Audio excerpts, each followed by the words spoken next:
Je voulais vous dire aussi que, en fait, notre présence est, comme a dit principal, notre présence est très importante parce que là, on fait un petit peu le tour. En fait, on fait le bilan du premier.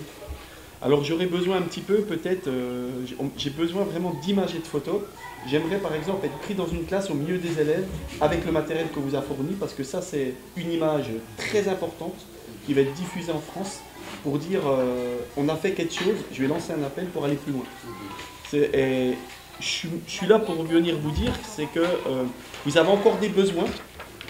Donc nous, vous pouvez compter sur Eladji, moi-même et Principal. On est vraiment les trois conteneurs sans frontières. Et je voulais aussi saluer mon épouse parce que vous savez que derrière un grand projet, il y a parfois un homme, mais un homme sans une grande femme.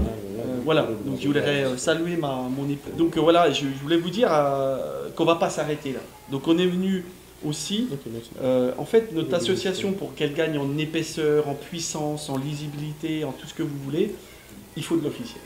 Et la seule façon, c'est, on a pensé à faire une convention, donc qu'on aurait pu vous faire signer dès le début, mais comme on commence, on n'était que deux au début, là on a tout à faire, quoi.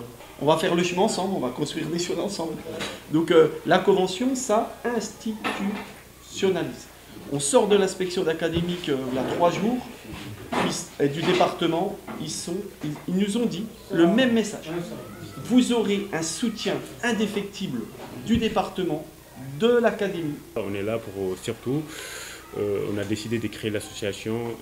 Surtout nous, le rôle c'est quoi? C'est d'accompagner l'État, d'accompagner aussi la population. C'est-à-dire que nous, on sera là en poids pour la population, en poids pour les élèves, en poids pour l'éducation, pour apporter vos voix selon nos relations en France ou dans d'autres pays. Et voilà, c'est ça qu'on voudrait surtout améliorer les conditions de vie, mais ça ne se fait pas en une seule journée en fait. Donc il faut du temps, il faut pas, voilà, il faut construire étape par étape pour ne pas louper ou de ne pas promettre beaucoup de choses aux gens que derrière, voilà, ça tarde ou derrière ça ne se fait pas. Donc du coup, mais si on est là, c'est du concret. Comme l'année dernière, il y a de cela 3 ans, il y avait un conteneur dans le département de Goudiri. Et cette année, il y a un autre conteneur qui est disponible à Dakar, Inch'Allah, d'ici le 5. Ça sera disponible au lycée Mame Cheikh Mbaye, mais ce n'est pas le lycée Mame Cheikh Mbaye seulement. C'est aux alentours de Tamba, tous les 4 départements de la région de Tambacounda. Donc nous allons nous concentrer beaucoup dans la région de Tambacounda, surtout dans les villages, pour voir tous le mieux possible qu'on peut faire pour accompagner pendant 5 ans. Ce n'est pas le Sénégal seulement, on envisage dans d'autres pays d'Afrique. Donc, mais pour le moment, pour que le projet soit solide et très, très solide, il faut qu'on se concentre sur Tambacounda, Tamba.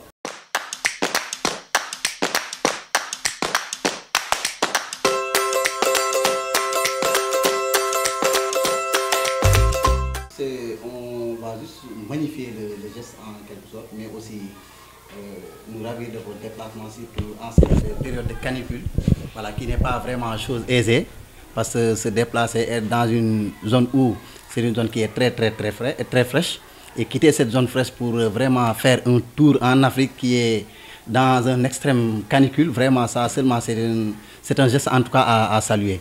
Et au-delà de ça aussi, comme l'a si bien dit monsieur le principal et les autres, voilà, et là voilà, c'est comment encore Christophe, voilà, et madame aussi, voilà, c'est en quelque sorte c'est une très bonne initiative.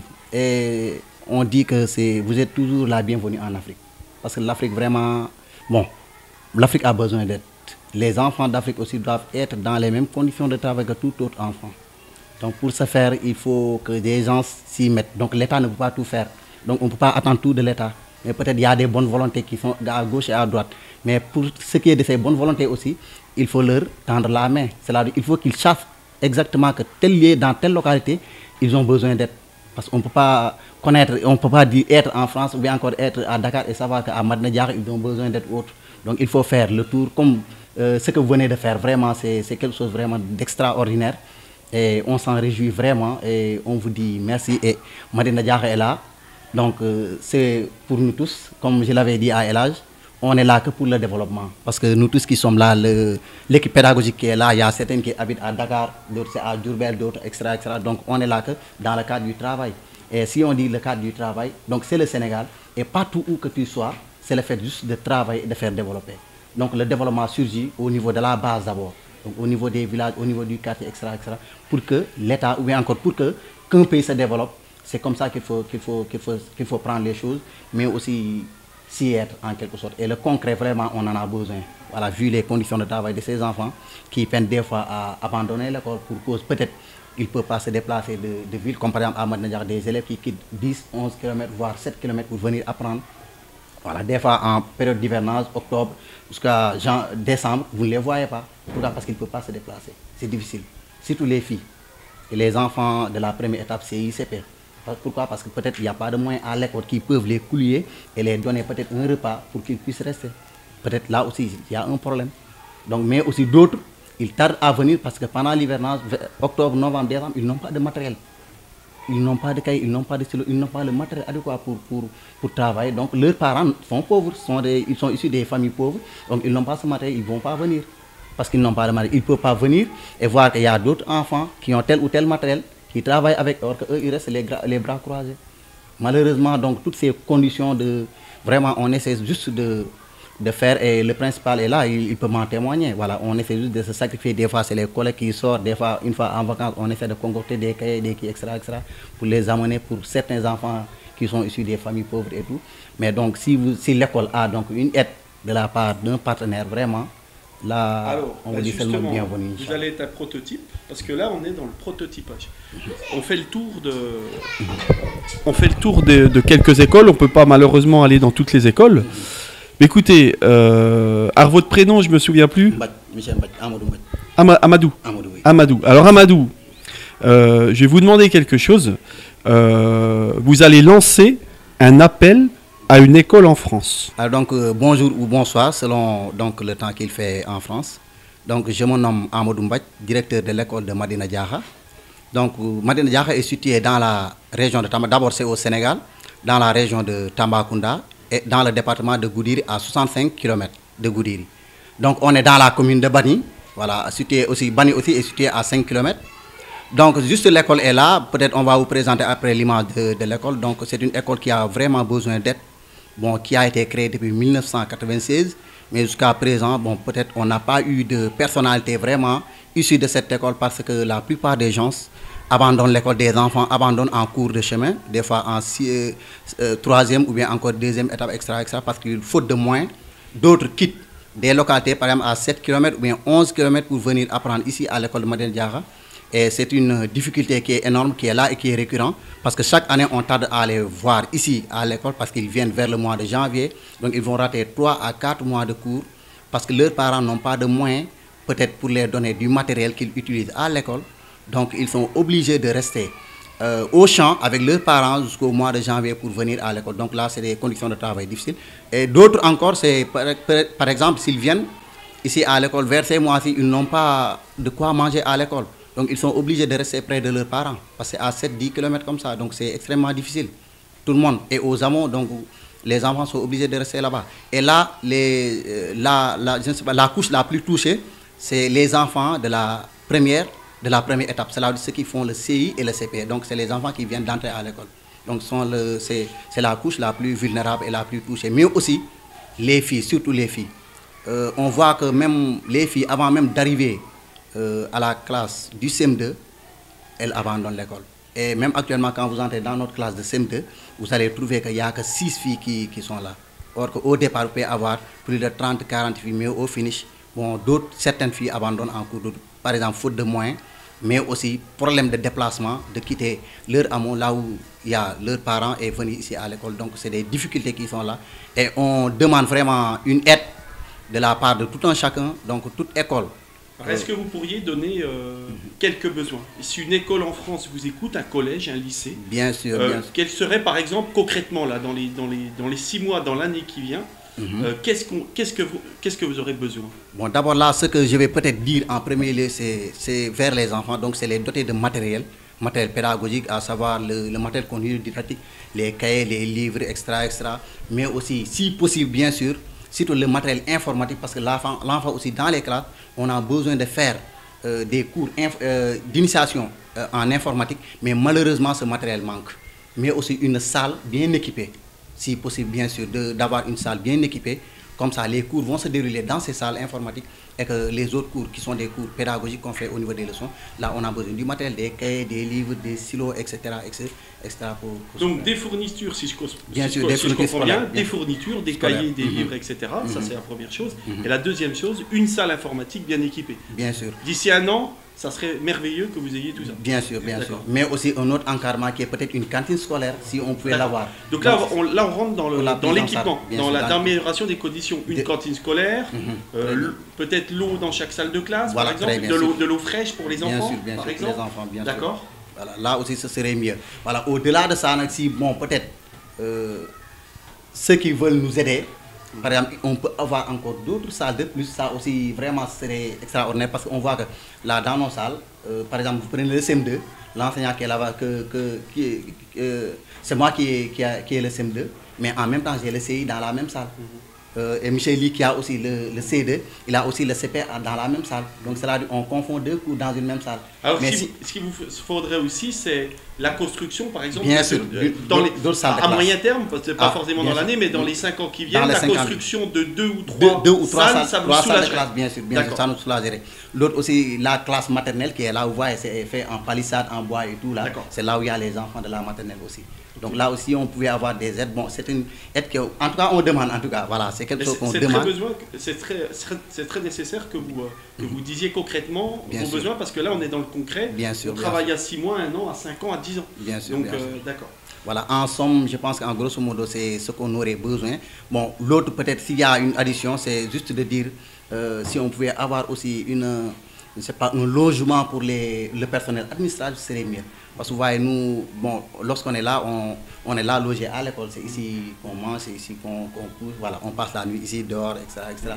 Donc si on pouvait avoir ça aussi, ce serait mieux. Mais aussi l'autre aspect, c'est l'aspect sécuritaire des enfants. Si c'était bien possible qu'on nous aide à clôturer notre école là, ce serait vraiment extraordinaire. Donc une clôture encore, pour sécuriser. Sécuriser surtout. D'accord. Parce que là, c'est un problème qui est sécuritaire, parce que l'enfant qui est là, pendant la récréation, il sort, il est mêlé avec les animaux domestiques, surtout les ânes, les chevaux, les vaches, etc. Des fois qui traversent les chiens. Donc là, c'est une chose qui n'est pas du tout prudente. Donc si on pouvait avoir ça aussi, je pense que ce serait vraiment formidable. Voilà, donc c'est des choses qui sont là, peut-être, voilà, ce que j'avais en tête en quelque sorte. Voilà. Alors, j'aimerais vous poser une deuxième grande question. C'est très important. Vous avez bénéficié de matériel du premier conteneur qu'on a organisé. Alors c'était pas une association.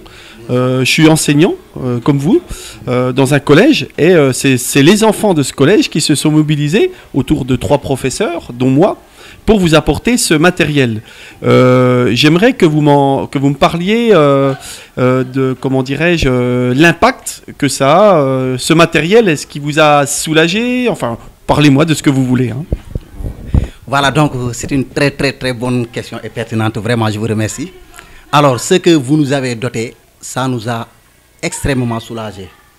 Parce que sinon, s'il n'y avait pas ce matériel, peut-être depuis l'an passé, on aurait des problèmes.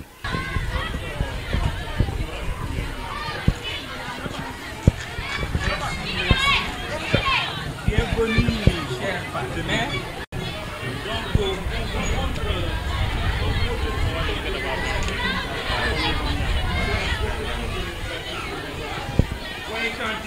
La classe est inondée, les élèves s'asseyent à 3.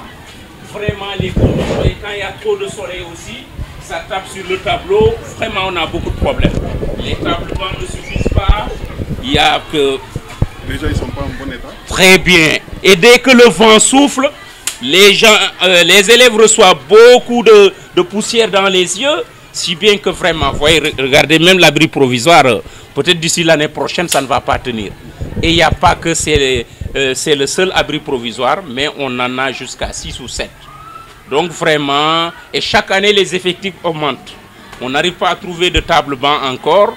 Vraiment, autant de choses qui font que réellement, ici, on est dans une urgence extrême. Donc l'SOS, notre SOS, un SOS très poignant, qui véritablement veut rencontrer une solidarité sans frontières à travers vos conteneurs sans frontières. Vraiment. Et je crois qu'on peut aller aussi dans d'autres salles, vous montrer les mêmes conditions Vraiment, vraiment. D'ailleurs, heureusement qu'aujourd'hui la salle elle est bien balayée. Mais sinon, c'est le vent même qui fait entrer beaucoup de sachets. Vous passez une journée, on dirait qu'on a fait une semaine sans balayer la classe. En hivernage, on est obligé de faire très tôt les examens. Puisque dès qu'il commence à pleuvoir, les classes, l'eau vient stagner jusque là. Et tout ici, on ne peut plus entrer dans la salle. Et parfois même, il nous arrive de libérer des classes puisqu'on n'a pas assez de salle. Donc vraiment, c'est cela qu'on vit. Bon, moi, c'est très spécial. J'ai fait beaucoup d'écoles ou beaucoup d'endroits, mais je crois qu'ici, c'est là où l'urgence est extrême. Vraiment, ici, j'ai jamais vu des conditions pareilles. Puisque moi, dans mon entendement, j'avais jamais pensé qu'un élève peut quitter chez lui, il veut faire cours et il trouve qu'il n'a pas de salle. Mais ça, c'est un lycée. C'est un lycée, un collège. Un lycée, un collège. Voilà. Et les écoles, elles sont dans quel état? Ah, bon, d'autres écoles. Les écoles primaires. Bon, d'autres écoles quand même sont un peu mieux loties qu'ici. Mais nous, vraiment... On dit qu'en général, les collèges et les lycées sont un peu mieux lotis. Mais ça, c'est une exception. Mais ici, l'État n'a pas construit. Ce sont des partenaires, les populations, qui ont eu véritablement à faire ce peu qu'on voit sous nos yeux. Ça veut dire qu'il n'y a pas un lycée ou un collège construit par l'État. S'il y avait, ce ne serait pas ainsi. Puisque l'État construit même des lycées en étage. Seulement que jusque-là, Missirah n'a pas véritablement eu sa part de ces réalisations de l'État. Donc il faut que je lance un appel. Oui. Il y a eu l'appel du 18 juin 40. Il y aura l'appel. Oui. J'appelle Emmanuel Macron. Non, on le voudra bien. À se rapprocher et à me rejoindre pour qu'on travaille ensemble. Voilà, hein. Ils ne sont pas appropriés pour un peu dérouler certaines activités. Donc c'est lui qui connaît mieux ici. Hein. Et si on vous montre les toilettes, vous vous croirez dans un monde extraterrestre. Eh bien, on va aller dans les toilettes alors, si possible. Il n'y a pas de toilettes et vous voyez même l'eau, ça pose problème.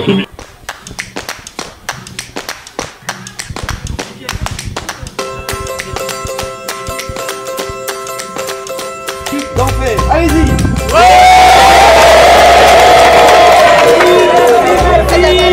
Voilà, donc on a lancé un deuxième conteneur pour le lycée Mame Cheikh Mbaye et les établissements de Tamba éventuellement.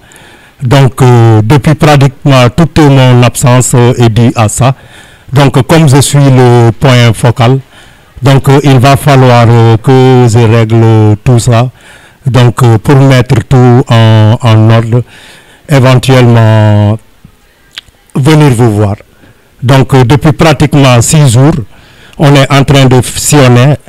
Donc on a fait Missirah, on a rencontré l'IA, le conseil départemental de Tambacounda, une radio-télévision qui s'appelle Alkouma, d'où est originaire ce journaliste-là. Voilà, donc aujourd'hui aussi, on était à Nyeri, Madina Djaha et éventuellement à Bani Israël. Et à 16h, on doit rencontrer l'inspecteur départemental à Goudiri pour retourner éventuellement à Tamba. Donc Christophe, ici donc c'est ma maison. Donc nous nous trouvons dans une salle de classe du collège Bani Israël dans le département de Goudiri. Ce collège, c'est celui qui a permis la réussite du projet. Donc premièrement, je voulais d'abord remercier le collège, je voulais remercier les professeurs, je voulais remercier son principal, Monsieur Sambou. Tout est parti de là, parce qu'on a collecté du matériel en France, mais si la réception avait été mauvaise, je ne serais pas là. Alors, comme vous le constatez, toutes les tables et les chaises de cette salle de classe, c'est un don du Conteneurs sans frontières. Et si ma mémoire est bonne, et je suis sûr que ces chaises et ces tables ont été données par le collège Georges Clémenceau de Mantes-la-Jolie. Donc je voulais remercier ce collège et aussi tous les établissements de France autour de la ville de Trappes qui ont contribué. Donc il y a aussi d'autres départements qu'on donnait, le département de l'Essonne. Donc il y a beaucoup d'établissements et même des entreprises qui ont contribué aux dons. Donc je voulais m'adresser à tous ces collèges, toutes ces entreprises qui ont fait ces dons pour ces élèves. Moi, j'en profite pour remercier les parents, les élèves, leurs encadrants qui sont collectés, chargés du fonds pour envoyer du conteneur ici. Nous sommes à Bani, le SEM de Bani Israël. C'est une classe qui est composée de 16 tables. Donc, c'est une classe qui est équipée, dont le matériel a été collecté par les élèves et leurs parents. Allez-y.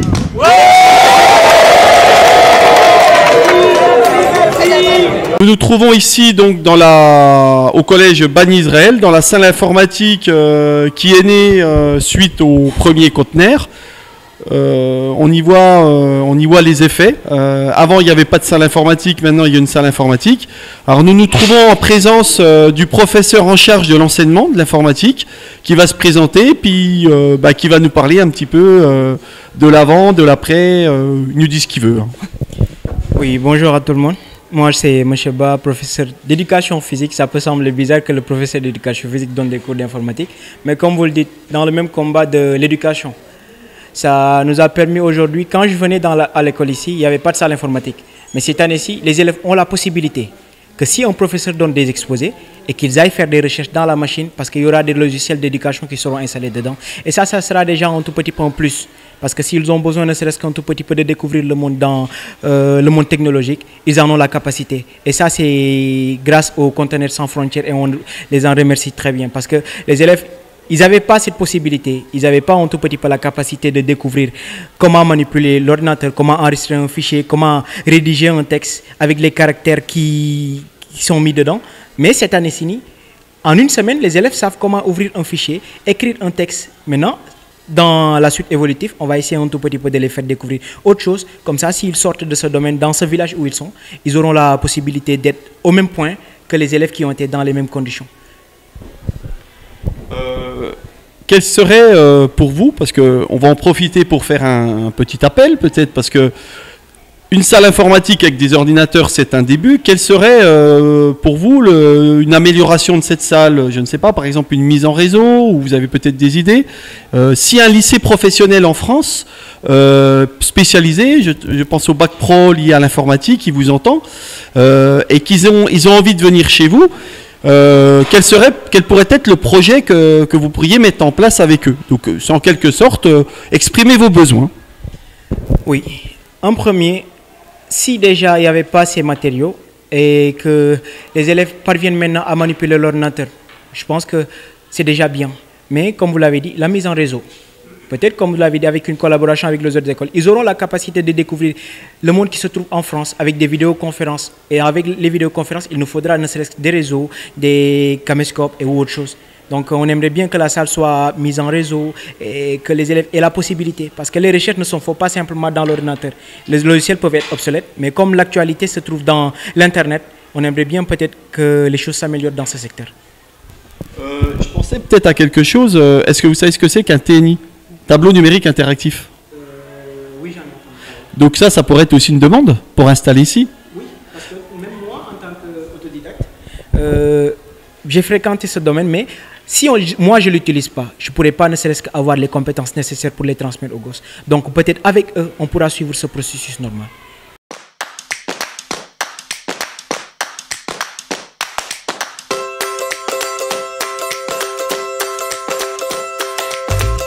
Je suis l'inspecteur de l'éducation et de la formation du département de Goudiri. Je vous souhaite d'abord la bienvenue au Sénégal pour votre premier séjour au Sénégal.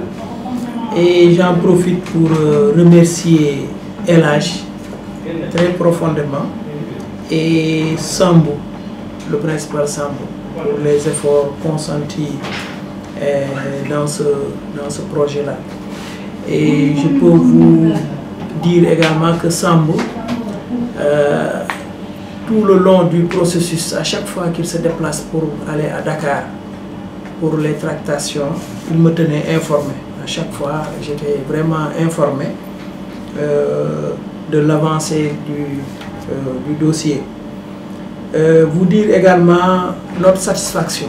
Nous sommes très satisfaits de ce que vous avez fait, du geste. Déjà pour le premier conteneur, je peux vous dire que tous les lycées, les collèges et les écoles élémentaires ont reçu des tables bancs,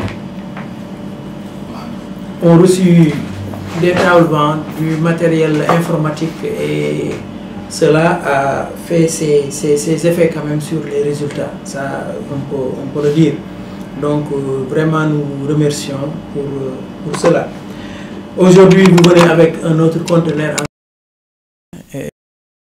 de petits matériels qui va peut-être à coup sûr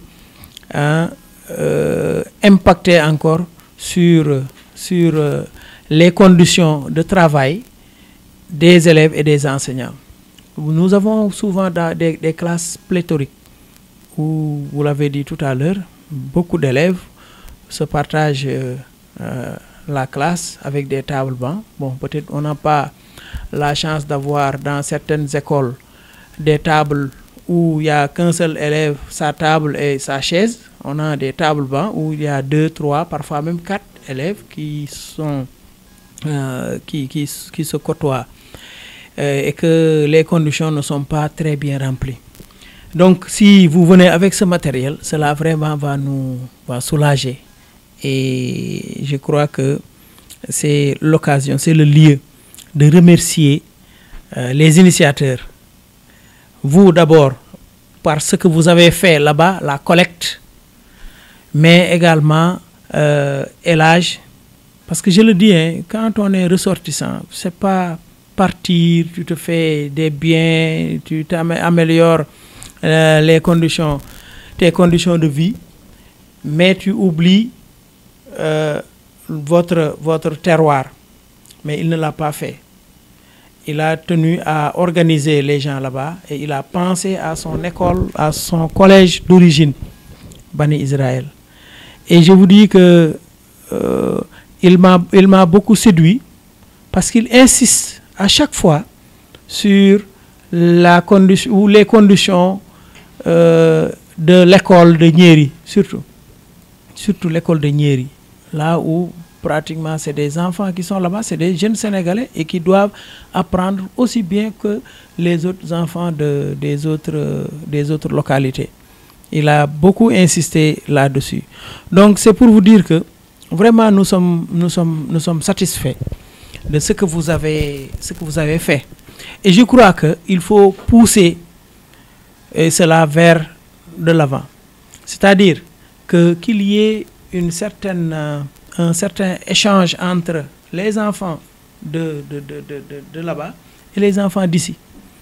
C'est des enfants qui ont en eux des potentialités.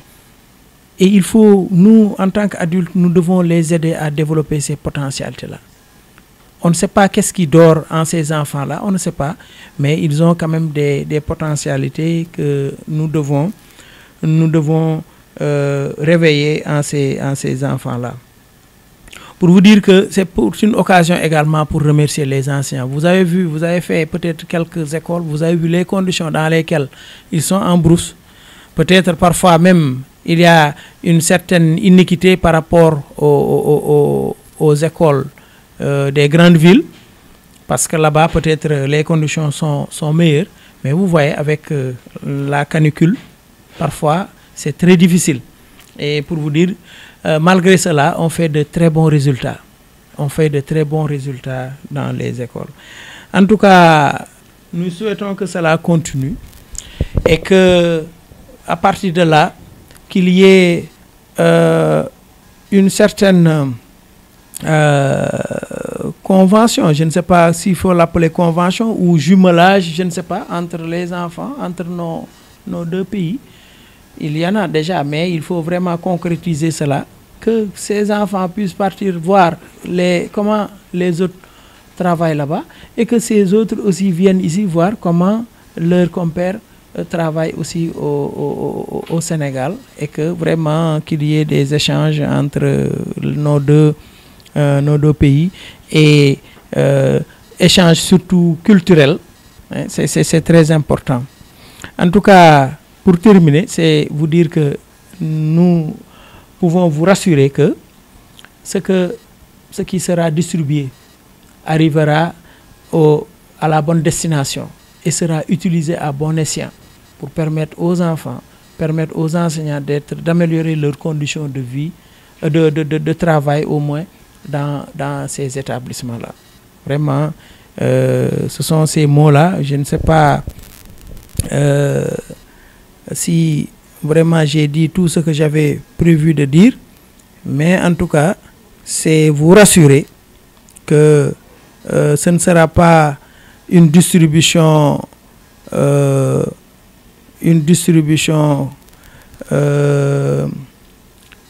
sans impact au niveau des établissements et des élèves. Hein, vraiment, soyez-en remerciés et soyez notre ambassadeur auprès de vos partenaires ou de vos collègues que vous avez au niveau de la France. Dites-leur que vraiment nous sommes très satisfaits. Et ça, je peux le dire au nom de l'inspecteur d'académie, au nom du ministère, au nom du ministre de l'Éducation nationale. Parce que je sais que si vous aviez vraiment le temps matériel, on pouvait trouver même une audience avec le ministre pour vraiment montrer ce que vous êtes en train de faire. Et c'est pas exclu quand même. C'est pas exclu. On peut programmer cela et voir les jours à venir ou les années à venir comment vous présentez le ministre de l'Éducation. D'ailleurs, déjà, avec la médiatisation, certainement, ils auront écho. Et nous, dans nos rapports également, nous allons rendre compte pour dire exactement ce que vous êtes en train de faire dans notre département et concrètement, plus précisément dans nos établissements. Hein, les efforts le matériel que vous avez amené. Donc, pour vous dire que nous sommes très satisfaits. Encore, je réitère cela parce que c'est vraiment, je le dis de tout cœur, nous sommes très satisfaits et nous vous remercions en tout cas pour tout ce que vous avez fait. Et je le dis au nom de l'ensemble des enseignants, des parents d'élèves, mais également des élèves. Je peux le dire à leur nom que nous sommes très satisfaits et nous vous remercions.